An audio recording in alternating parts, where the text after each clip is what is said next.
drawbridges, they call them bascules, that's the French word for sea. And the drawbridges open and close to allow 4 ships into this area of the River Thames we call the Pool of London. Now it used to open many times during the day. Now you're very lucky if you see it opening maybe once or twice a week to open and close. Now it takes a minute and a half for the 1,250 ton feet bascule to be winched open. It takes 90 seconds for them to close. I've never understood the time. The only time it ever failed, this was on the opening ceremony. The Prime Minister and the band and the Prince of Wales, later King Edward VII, were here. A large 3-masted vessel was due to sail through the thing. The bascule was open. It got oil, or something like that. Because it only winched open by about 2 degrees and then stayed firmly shut. And the Prince of Wales had a good time. I'm sure the Prime Minister was a bit upset. I think the person who was most upset was the captain of the 3-masted vessel. Sailed straight into the bridges and lost its masts. Finished off its life sailing barge. Now, one of the vessels that it opened to allow in was the HMS Belfast, moored to the southern side of the River Thames. The large grey Latin cruiser is today painted in the camouflage colours that wore in the North Atlantic in the 1940s. It was launched on St. Patrick's Day, March 17, 1939, from the Belfast shipyard, hence the name HMS Belfast. It saw action in World War II, helping to sink the ship here in the state prison. Now, at 8:30 the next morning, they were taken out up onto Tower Hill, with their head on the block, and the head would then be severed from the rest of the body by the big curved axe blade of the executioner. Usually this was done round about the 4th vertebrae, and it would just one clean blow was sufficient to slice the head from the rest of the body. However, with some people, they were just too tense and nervous, and the sinews were like cable wire. And for the Duke of Monmouth in the 1600s, it took 6 swings of the axe to remove his head, then they had to chop it off with a knife. The head was then held up by the head, by the hair, or if all, by the ears, and they'd scream, "Behold, the head of a traitor!" There's stuff in water. How it gets wet, they set it on the counter, and as the water dries, as it evaporates, it leaves a ring of dirt on the bottom. It's soft, but it's wet. The sky then. As you'll see, this is quite a big site, 18 acres in all. There are something like 20 different towers dotted around the Tower of London. The Lanthorn Tower, the Salt Tower, the Wakefield Tower, the Bloody Tower. But if there's one tower that we think about when we think of the Tower of London, it's the one behind me up the hill. Behind the scaffolding is the White Tower. Now, this was the oldest part of the Tower of London. The first tower built here over 900 years ago. It owes its existence to a Frenchman, William, the Duke of Normandy, who invaded the islands in 1066. They beat the last Saxon King Harold, Battle of Hastings, about 60 miles south of here, on the coast. He marched on London on the Christmas Day 1066. He crowned himself King of England in the old Westminster Abbey. Now the locals weren't too happy because they were all the Saxons, and now they had a new French king with all his nobles who were the new dukes and earls, so they felt like second-class citizens. They were ripe for rebellion. So William had to build a large fortress here to put the fear of God into those people here. So that's what the Tower of London is, the White Tower, originally built as the Royal Palace 900 years ago. Now, after 200 years, they whitewashed it. That's how it gets its name, of the White Tower. And it became too small after 200 years for the king and his retinue. So Henry III, who built Westminster Abbey, if you see it today, he built a large hall here. This ruined wall is all the remains of that great hall. But the only way into the White Tower was up the steps behind the scaffolding. And then you'd have to diagonally get across the guard room to get to the access stairs to the upper floor, the council chamber, the banqueting chamber, and the royal chapels right on the top. In the basements they had the kitchen and they threw out bits of the animal that they didn't want the king to eat. And this is to attract rats and mice, and also the carrion birds, the ravens. Now, there's one in the cage up the hill behind me there. The ravens were here right from the 1000s until nowadays. In fact, there's a legend grew up by the 1600s. If the ravens should ever leave the tower will fall, and thus the kingdom will fall with it. So we always keep at least 6 ravens here, and the poor things can't fly away. We clip the wings. But they are fed and watered. The young raven master is the man whose photo you saw on the, some of you on the open-top bus. Around about 9 o'clock at night, he calls all the ravens down from the parts of the tower, and they sleep in the Raven Motel behind you there.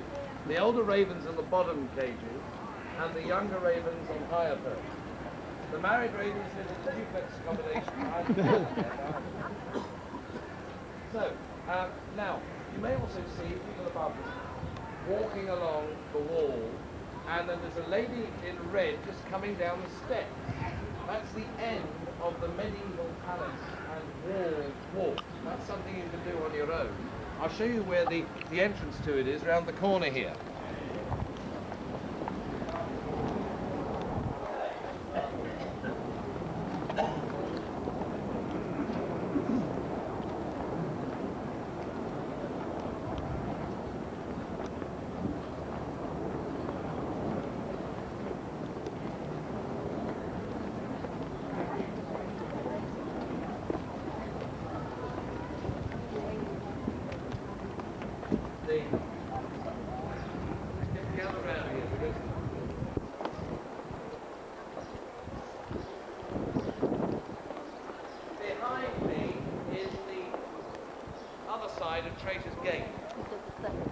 Now, when the prisoners were brought here from Westminster and the water, the wall, the other side of it, was not built. That wasn't put in until the last century.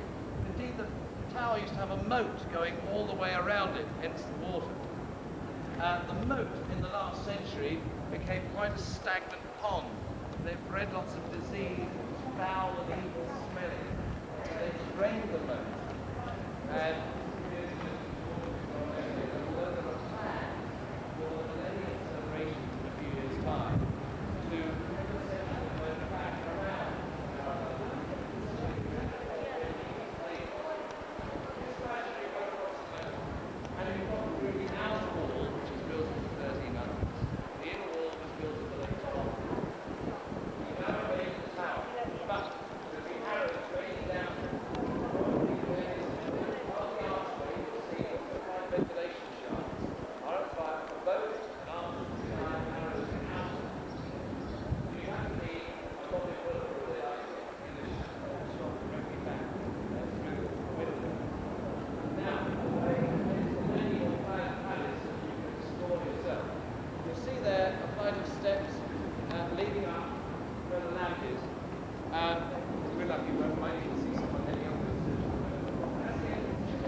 was a Lancastrian.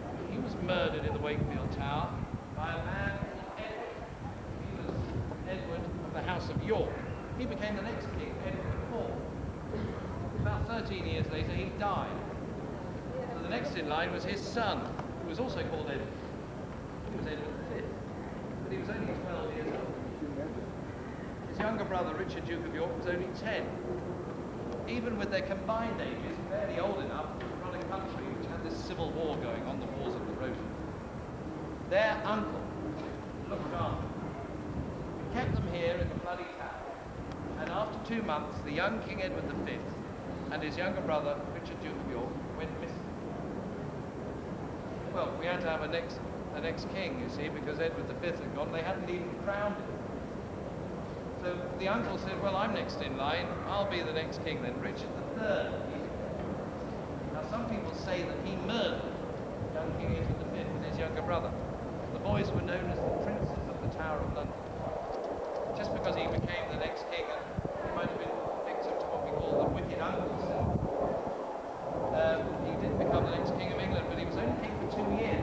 Because then he was beaten by a Lancastrian, Henry Tudor. Battle of Bosworth in 1485, when Richard's crying in the Shakespeare play, a horse, my king for a horse. In the end, he's killed. The crown of England rolls off his head underneath a thorn bush, and someone puts it on Henry Tudor's head. He becomes the next king of England, Henry VII.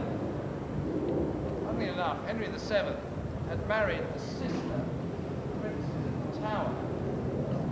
So he might have had a vested interest in those boys disappearing in the first place. These boys, their uncle Richard III, or the next king of the 70s. The younger warders have their own theories. There's a book called The Daughter of Time by Josephine Tay, which deals with the British belief history like Lord of the. There's even a Richard III society trying to clear his name for 500 years or so. We just don't know who killed the boys. All we know is when the Great Hall was cleared away in the 1600s, their bones were found and moved over to Westminster Abbey, where they're now buried in a small side chapel, the Henry VII chapel of the Abbey. Now, we're going to go underneath the bloody tower and up towards the execution site and also the jewel house. But this is your way out. The straight line underneath the black and white building. Take the individual entrance next to the tower. And the tower does its shop. Then you hang a right up the hill to the tree, 359. Now don't forget, up by where the Yeoman Water is standing is where you can get into the medieval palace. And you'll walk into the way to the tower, then along the wall, and down the steps to where we were standing earlier. So don't forget, that's the way out. Now, underneath the bloody tower, the portcullis weighs 2.5 tons in weight. It's 700 years old. Luckily, the ropes that are